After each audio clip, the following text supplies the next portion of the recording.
আপনি তো গরু নেবেন তাই না? আপনার বাজেট কত? 5-10। এই তো মনে করেন এই যে এইগুলো, এইটাই মনে করেন আপনি 7 লাখ। আরে কি কম ভাই, এই গরু 7 লাখ? এ তো মনে হচ্ছে গায়ে গোশ নেই, এ তো শুধু আর এ তো গোশ দেওয়া যায় না ভাই। আপনি তাহলে ভাই ভুল জায়গায় এসে পড়েছেন। এই সেই গরু না ভাই, এটা আমেরিকাতে বাইরে থেকে ইম্পোর্ট করে আনা। মনে করেন দেখেন না, এই যে একটু একটু গরু 4 লাখ 5 লাখ মানে 10-15 লাখ টাকা বেচে।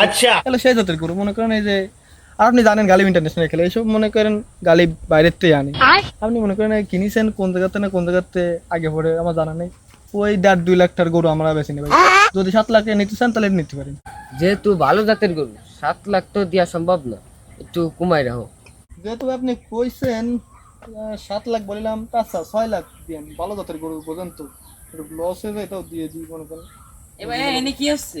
এই তো ভাই গরুটা কিনতেছি, কারণ তো সমস্যা। তা গরুওয়ালা আমারও কি আরবে?